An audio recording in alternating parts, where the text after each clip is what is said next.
Are any of you concerned about the state of the world? And I'm not even talking from a macro level because I know there's a lot to be concerned about right now. I'm talking more about the micro level, the individual level, what we're feeling on a day to day basis. Because I think there is something that is going wrong with our youth. I think because of social media, comparing yourself to other people has become so rampant. I mean, we get up and the first thing we see is our phones, is Instagram, is TikTok, and we're just like bombarded with achievements and the good moments of everybody else's life. And then we carry on with the rest of our day. Not checking my phone for the first 30 minutes of the day has been one of the best habits I've adopted because genuinely I feel like I'm less creative. I want to do less with my day. I feel more hopeless when I check Instagram in the morning. And this is me, like I have a sizable following on Instagram. And despite that, I feel this sense of comparison and hopelessness and just an overall negative vibe, bro. And I noticed this with a lot of teenagers as well. I feel like a lot of teenagers have become very reclusive, staying within themselves, not talking to a lot of people, not sharing because they feel like they don't have anybody to talk to, or they feel like they're not good enough at the age of 18, 19, 20 years old.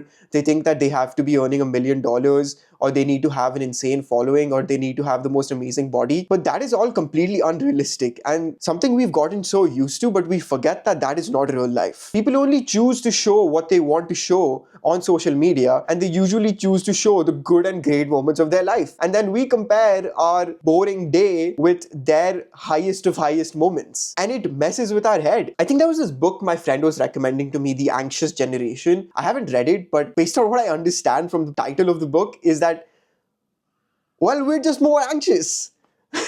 I ask myself, what kind of world do I want to grow up in? What kind of world do I want my younger brother, who's 19 years old, what kind of world do I want him to grow up in? What kind of world, if I ever decide to have kids, would they grow up in? Are they also going to be like constantly bombarded by other 6-year-olds who are like training to be Olympic champions, or like 11-year-olds who are the next Mozart? Because I don't think that's good for our mental health. And I don't think a lot of people talk about mental health, especially in young men. I know I haven't talked about it on my Instagram account as much as I should have. So I guess this is a good opportunity for me to address these things, because I do feel a certain amount of anxiety too. I do feel like I'm not good enough, or that my achievements are not good enough because there's some other 22-year-old who's out there who's doing so much more than I am. And that really sucks, because everything that we achieve, all the growth that we experience, we just sideline it. We just forget about it because we see somebody else's achievement on LinkedIn or on YouTube. And that really concerns me. I think it strips away a lot of the agency that we hold, a lot of the I can do this because I want to do it, because of the fact that somebody out there is doing better than us. We give into feeling powerless because it's just easy to do so. We accept being mediocre because we see other people doing amazing things and think that we can never do those things ourselves, which is completely incorrect. I think I was in the same mindset until I started to create content,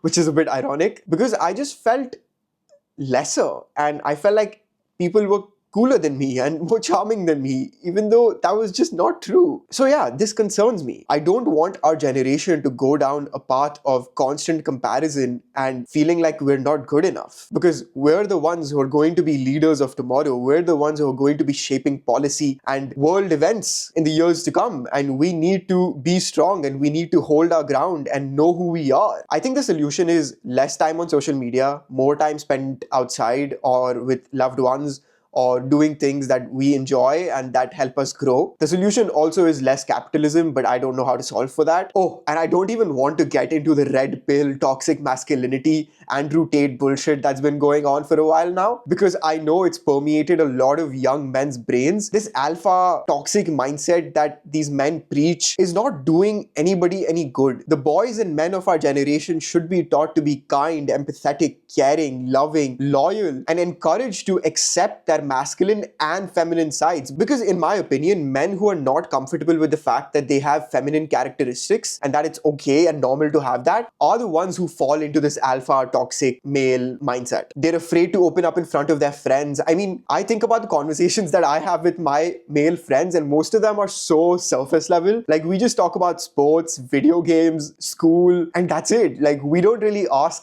each other about how we feel. Are we okay? Like, how's our mental health? We don't talk to each other about that. And it really stings, honestly. I'm going to make another video about this, but I think that us as young men should be more open with our male friends and not just rely on emotional support from our female friends. One of the best relationships I have in my life today is with my roommate who I've lived with for the past 2 years. Even though we argue and fight a lot, I care for that dude so much simply because of the fact that him and I have opened up to each other and accepted each other as men who are growing and learning to be men. And there's so much beauty and grace to be found in that. To open yourself up to a man of your age who is willing to understand you and accept you for who you are and not shame you for the thoughts and feelings that you have. But yeah, man, I'm a bit concerned. I'm quite concerned actually about the future of our generation. Do you feel the same way? Let me know in the comments below, and I'll see you tomorrow.